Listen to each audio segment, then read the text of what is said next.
ちは。5月4日です。ゴールデンウィークでキャンプしてます。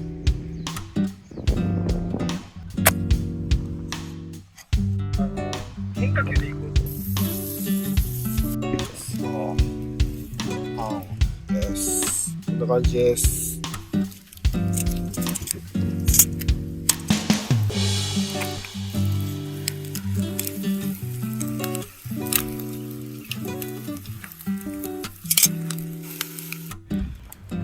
じゃあもう飯食ったんで、一応一段落したんで、今日のメインのあれです、映画おじさん討論をやりたいと思います。多分一応2人ともとりあえず自己紹介からいきますか。私からね、私はこの YouTube の動画配信しているチルおじさんです。で、一応今日ゲストがいて、うちの師匠の、どうぞ、じゃあ自己紹介お願いします。はい、どうも、サンフランチンスコーと申します。あざーす。弟子がお世話になっております。ありがとうだよ。ざーす。ありがとうだよ。師匠はあれですよね。はい。ラジオ出演も2回目あって、今日も YouTube 配信ですか。いやー、参っちゃうね。参っちゃうよ。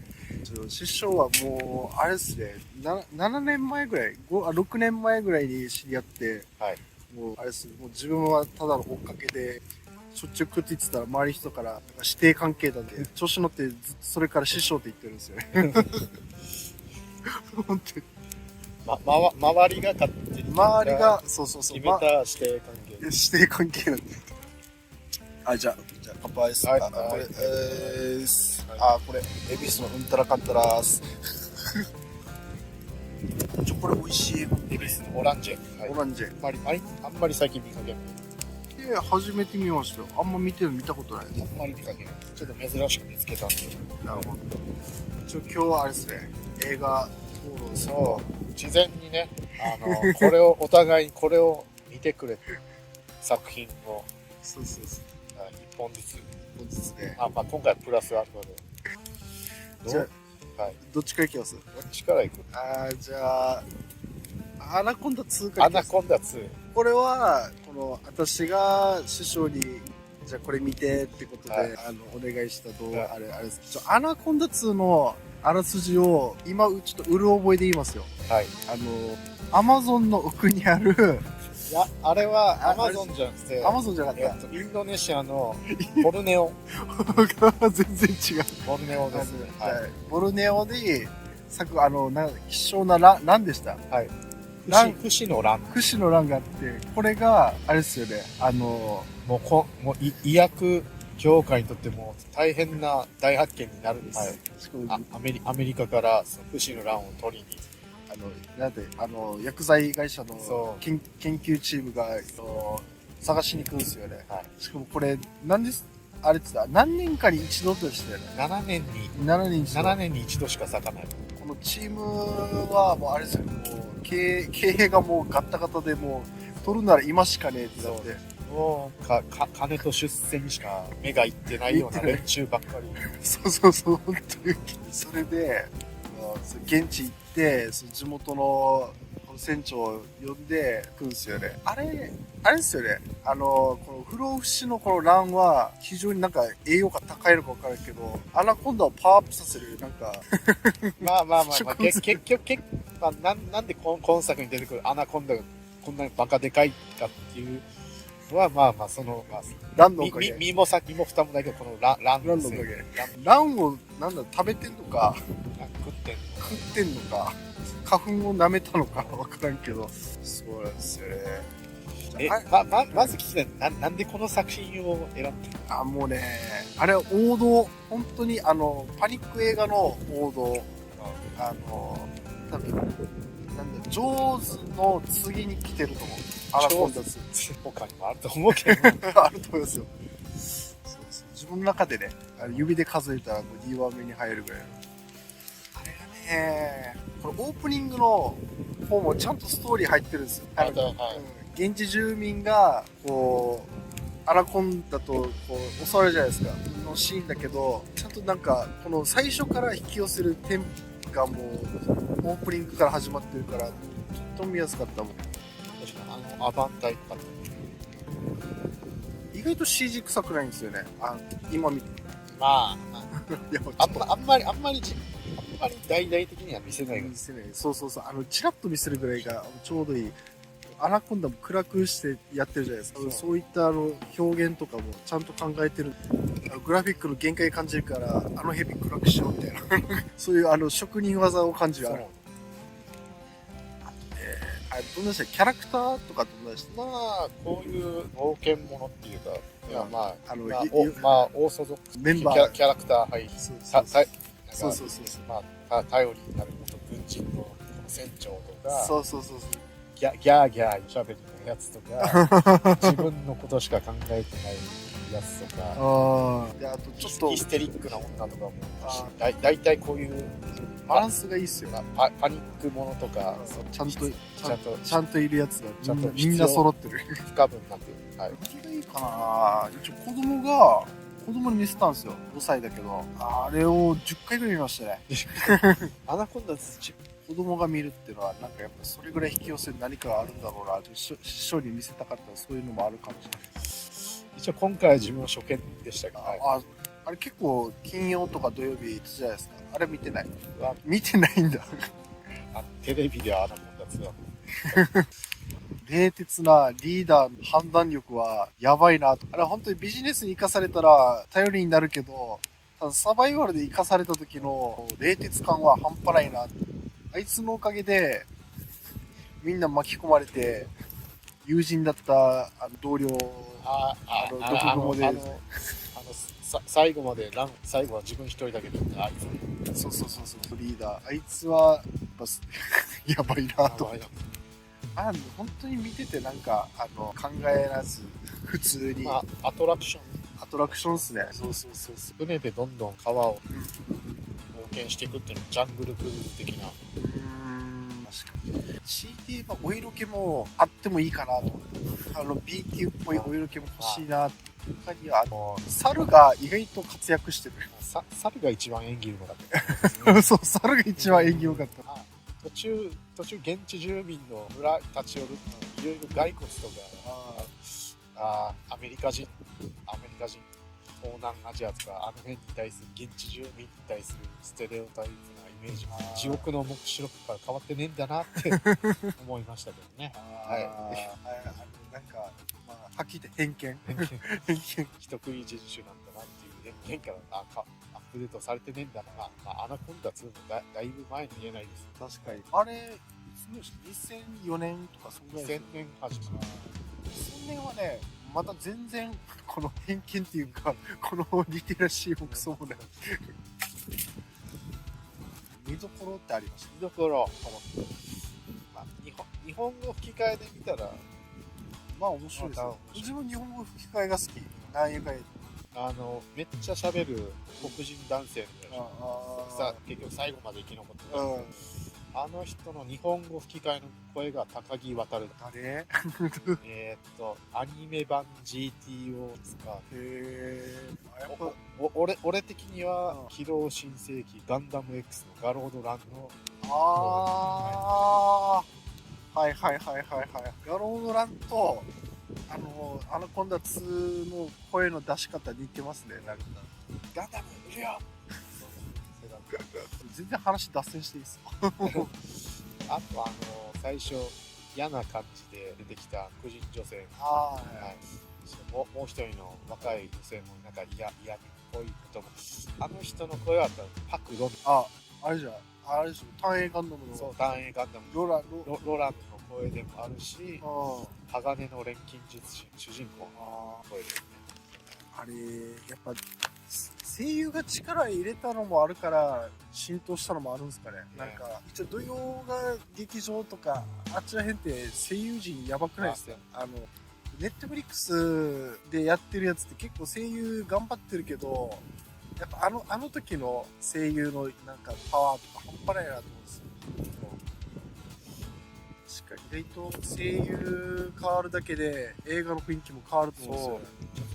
会話劇としてちょっと日本語吹き替え版はちょっと楽しめたんで、はい、休日の昼下がりどうでしょう。ゴールデンピクチャー。本当はね、来年ヘビ年なんで来年が良かったんじゃねえの。どういうこと？今年辰年だから来年ヘビ年なんで、はい、見るとしたら来年じゃねえ。ヘビに合わせて。ヘビに合わせて。今度の次しか。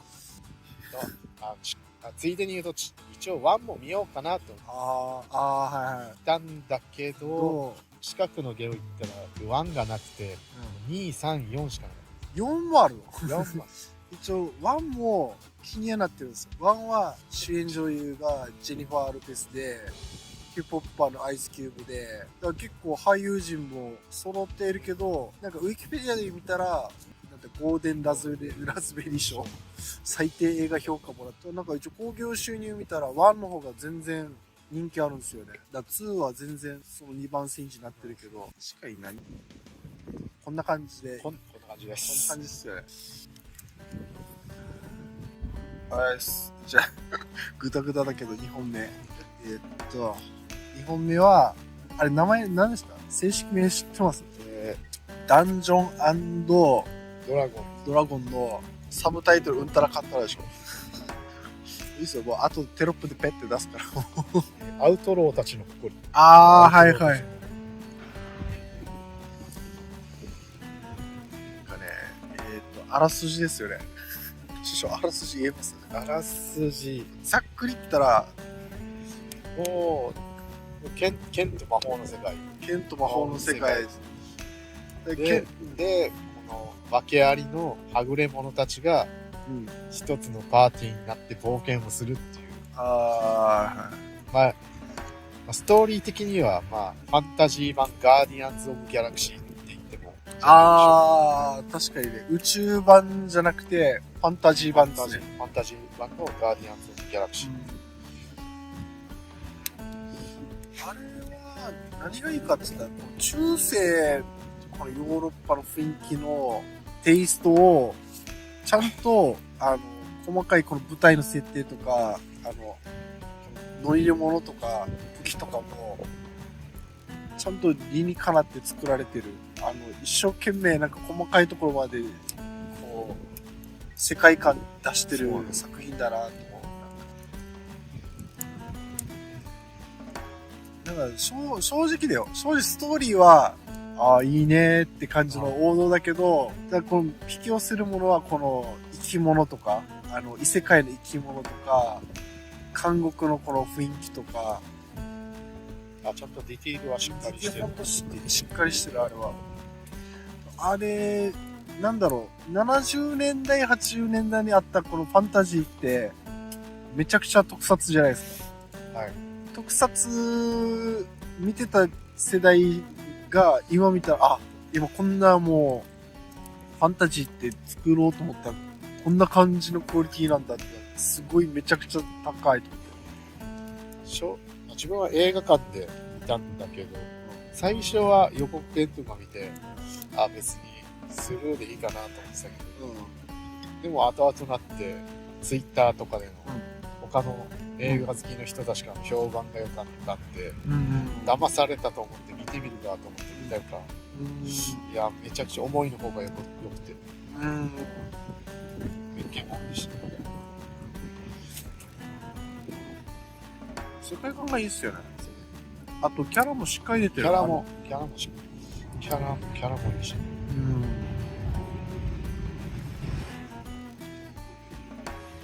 なんか、ファンタジーに活躍する人たち、なんか人格者っていうか、なんていうの、ちゃんとした人が悪を倒して世界を取り戻すっていう雰囲気よくあるけど、はい、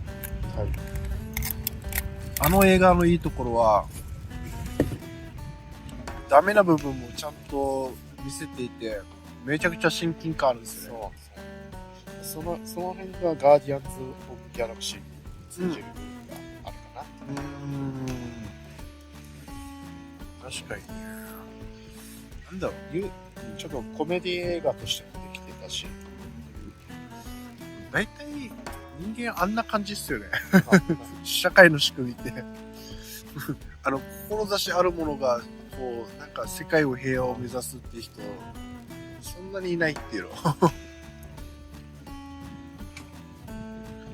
でなんかこう利害関係が一致してたまたまチームやってやってる環境って職場と一緒じゃないですか。そんなもんだよなーって思いながら、でみんななんか後ろっていうか、みんななんかやっぱ傷物ばっかりじゃないですか。やっぱなんかみんなあるよねーってか思うし。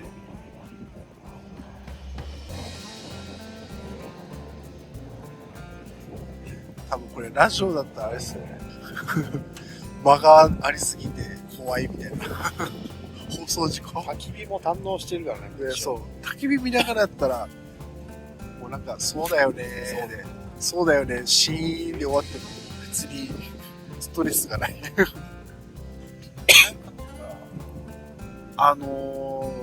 変身する魔女から逃げてるはいはいはい。やつは面白かった。めちゃくちゃ面白かった、あれ。で鹿になった、なんか最初なんかネズミになったり、なんか鹿になったり、なんとかなったり、鳥になったり。で、なんか、この場内のなんか監視システムしっかりしてるから、矢がビュンビュンビュンビュンって飛んだりとか、もう面白いと思ったんですよ。確か各キャラクターの種族っていう種族とか職業でを生かした活躍の場を与えている。もともとテーブルトーク RPG なんで、その面白さをちゃんと再現してる。大丈夫ですか？テーブルゲーム？テーブルトーク RPG っていう、わかる。読み上げて話すやつ。サイコロ振って。元ネタがそれから始まってる。元ネタはテーブルトーク RPG。映画とかドラムとかで多分テーブルトーク RPG 見るけど、本当にコアなオタクしかやらない。ストレンジャーシングス。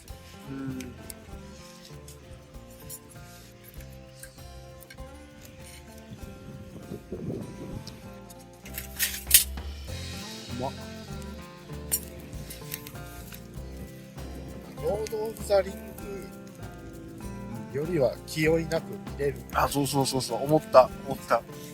ロード・オブ・ザ・リングは、なんか宿命とか、パワーが強すぎて、なんかきついんですよね。なんかもう、出たところ死んでなんか王族の基地も、ストレスの顔してるじゃないですか。王国復刻をさせないっていう、なんか責任感に追われて。あんな感じでもないし、昔のファンタジー映画って、魔王を倒すぞとか、世界を平和にするぞっていう、神格者が主人公あったじゃないですか。なんか、しかもマッチョな人が、とか、あと、なんか純粋な少年がファンタジーのがベースじゃないですか。あんなん憧れたけど、あんなんにはなれなかったっすよね。悲惨な方だね。多分中2までは俺ガンダム乗れると思ったけど、ジムだった。そうジムなんだ。俺たちはジムなんだ。ジムなんだよ。頑張ってジムの派生型乗れたらいいなぐらい。ライトジムアーマーとか。そういったところがいいんだろうね。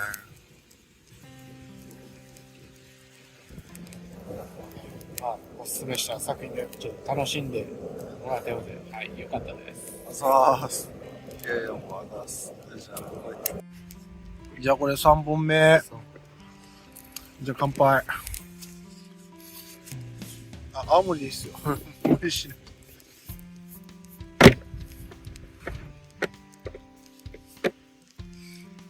飲めるの？何本飲んでる？ 6 本ぐらい飲んでないですか？これで4本目。す。あれです。あれです。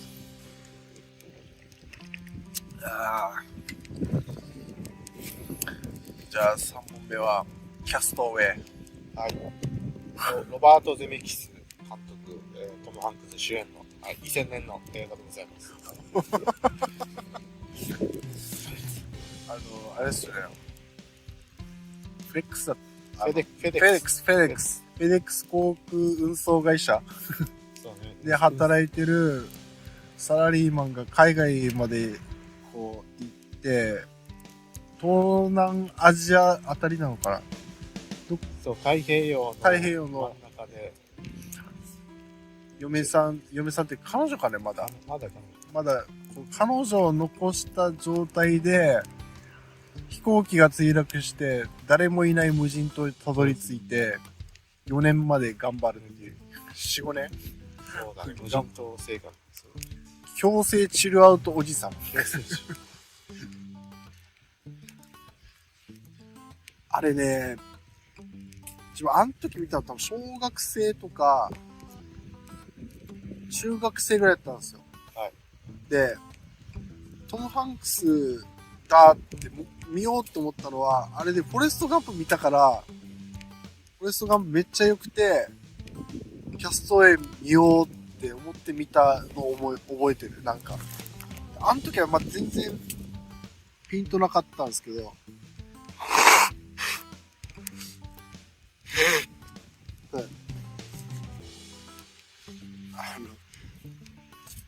孤独の戦いそう、ああ、そうね。本当に。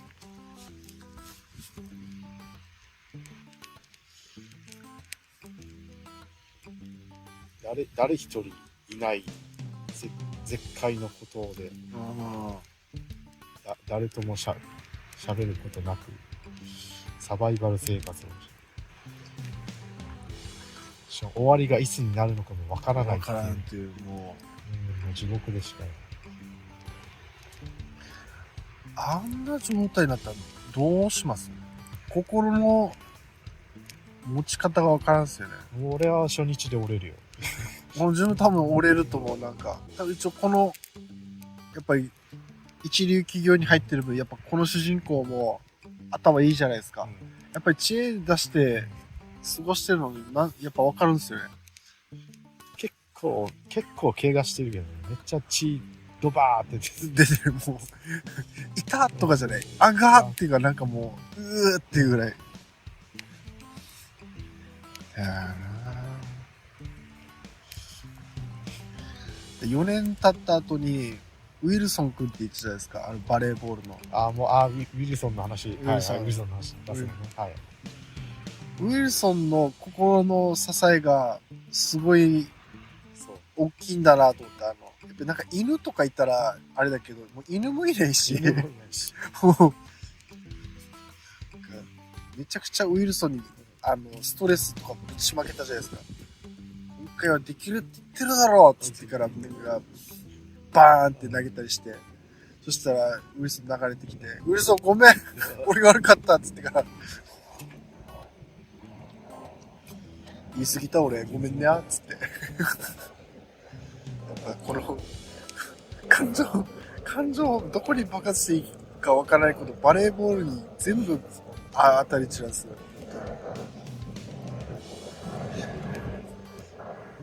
人間一人じゃ生きていけないんだろうなと思うんですよ、あれ見たら。そうね。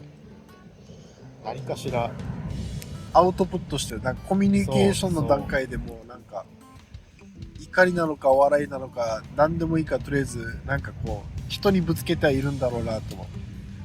不愉快にしようが悲しませようが笑わせようが、なんかそれしないと生きていけないんだなと。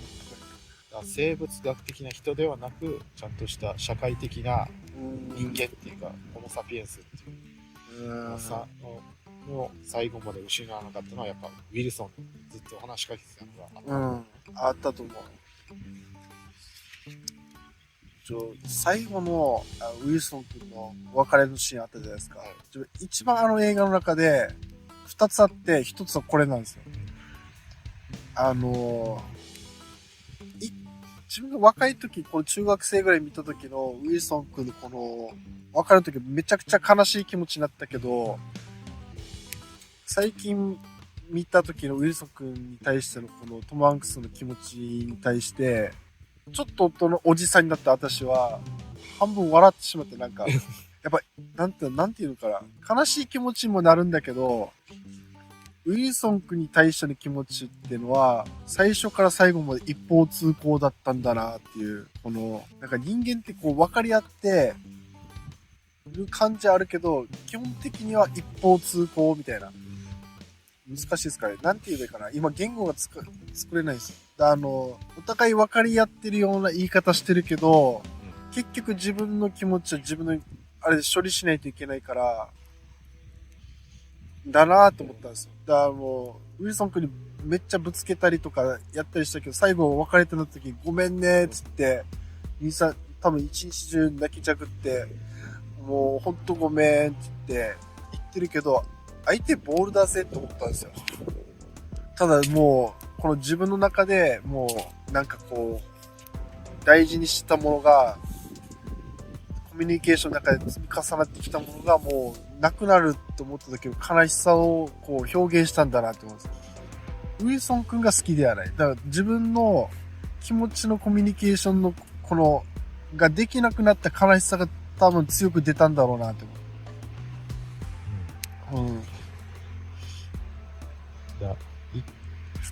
一回誰かにぶつけて自分の感情とか考えを確認するっていうのがあるから。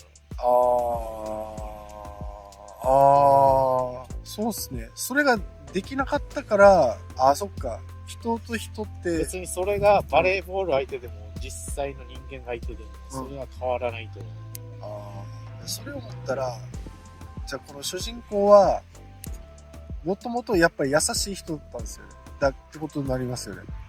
相手の気持ちも、汲み取る余裕っていうか、能力はあるんだけど、ひたすらウィルソン君は寡黙だから、それ分かってんだけど、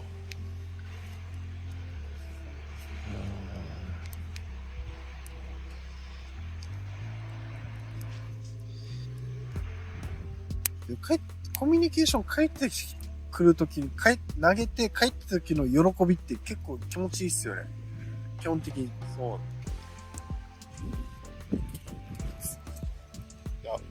いや、俺は一人じゃないんだっていう気持ちには。それはお笑いでもそうで。滑った時は、俺はこの世界で一人ぼっちだって気持ちにもなるし。受ければ、みんなの共感を呼んだんだなっていう。なんか、そう共感を生んだ時に、人間ってそう出した本人はあれですよね。一人じゃない感じはめっちゃ出ますよね。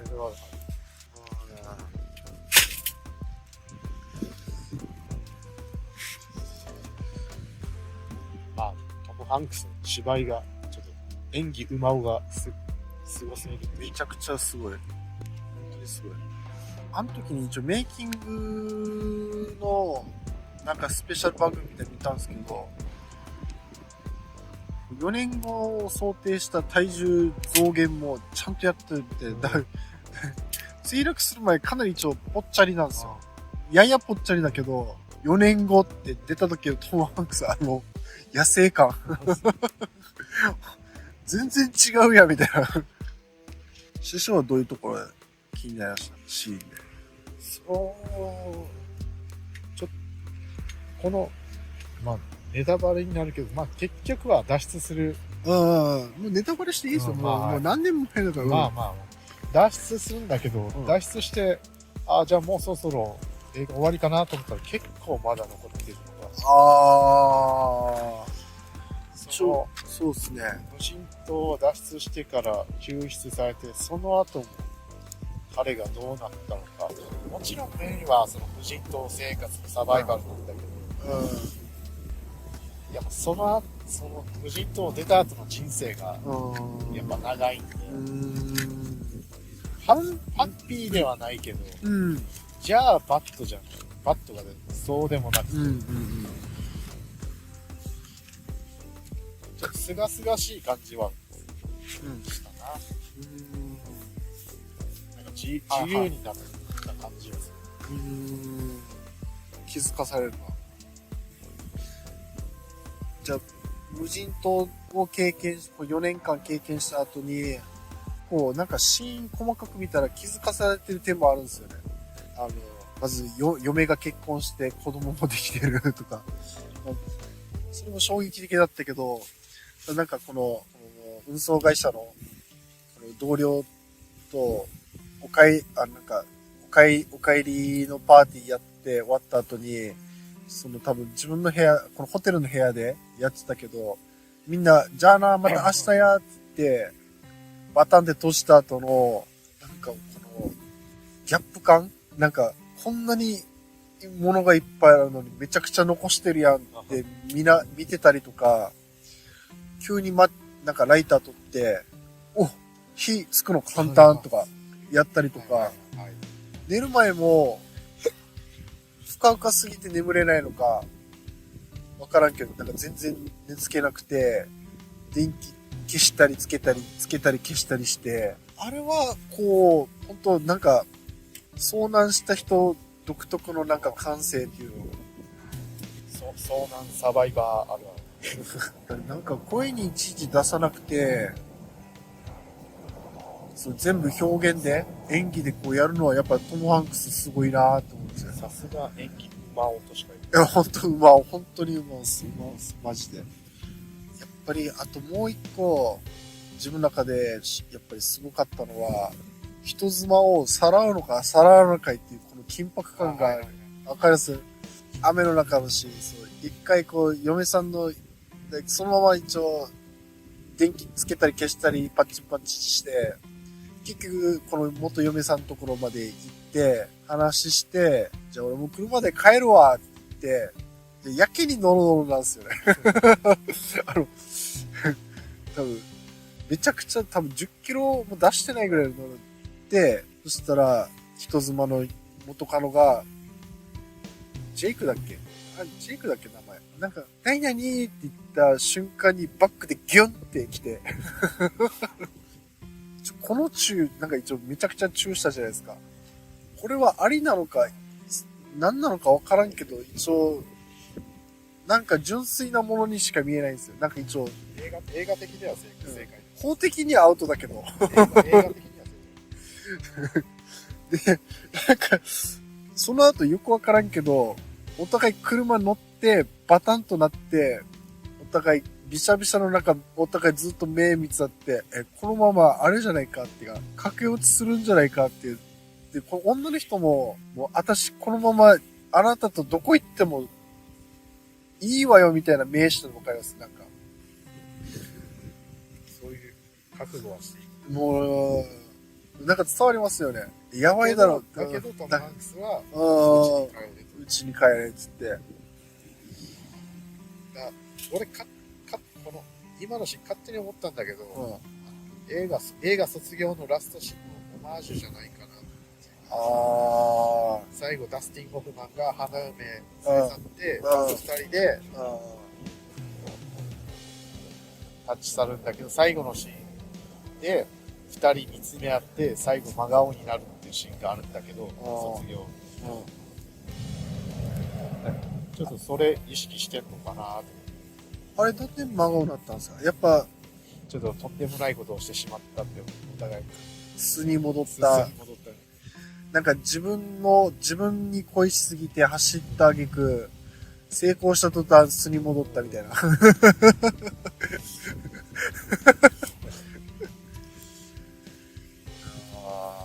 なるほどね。確かにそれはあるかもしれんな。なんかね、一応キャスト上の方が現実的ですよね。そう。いやいや、お前お家帰れよっていうのは一応、確かにね、ってか、あれ危ないやつだったら連れて行きますよね。燃え上がっちゃって、そのまま。あれも良かったんじゃないですか。最後の、なんか一応、この最後まで開けなかったはいはい。配送荷物を渡すシーンも自分好きなんですよ。渡して、この、なんかよくわかるこの羽のロゴマーク、意味もわからず、一応、脱出の時の補選の、トイレの端っこの、なんかプラスチックのあれかわからんけど、あれにも書いてたし、あれにも助けられたんだろうなって思うし、なんかあの女性にも、なんか、俺こんなことがあってさ、言わんかったけど、車であったじゃないですか。で、ここ行ったらあそこよ。ここ行ったらあそこよってなって、で、じゃあまあ、一人旅頑張ってねって感じで、車で行った後、このトラックの後ろにそのロゴマークの落ちた。羽が映ってる。で、あ、この人なんだって思いつつ、なんか一応、気持ちがありがとうみたいな、あなたのおかげで助かったよって、メッセージ書いてはいたけど、なんか、また重ねて感謝のなんか眼差しを感じた、なんか、その後にこの最終場面でどの道行こうかなっていうのは、いいなと思ったんですよね。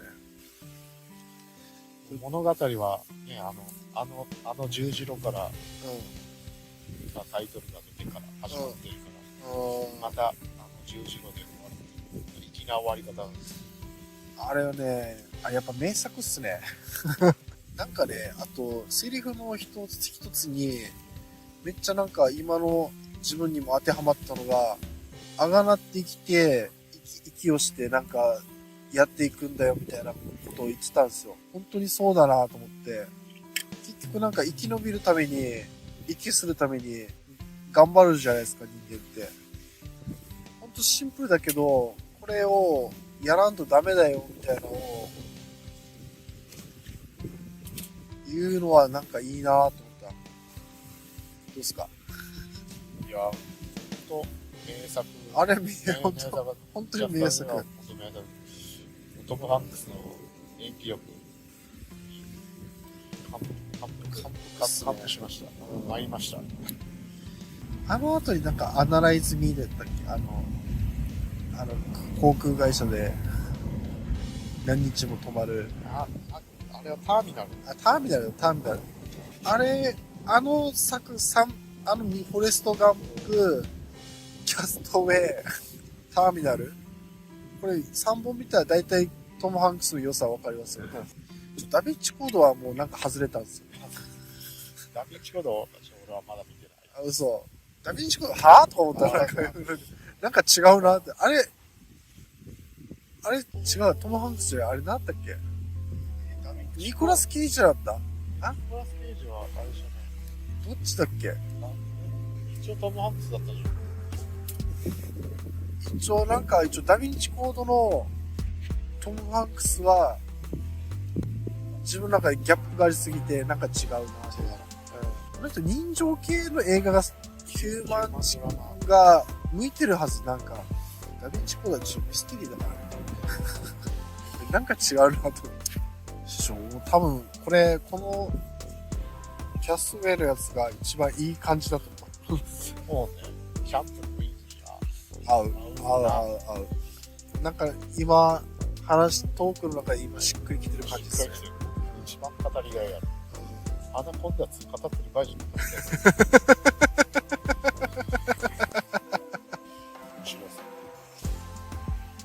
一回終わろうかな。じゃあこれ一回動画です。じゃあ、師匠でした。今日、あざした。ありがとうだよ。じゃあね、バイ。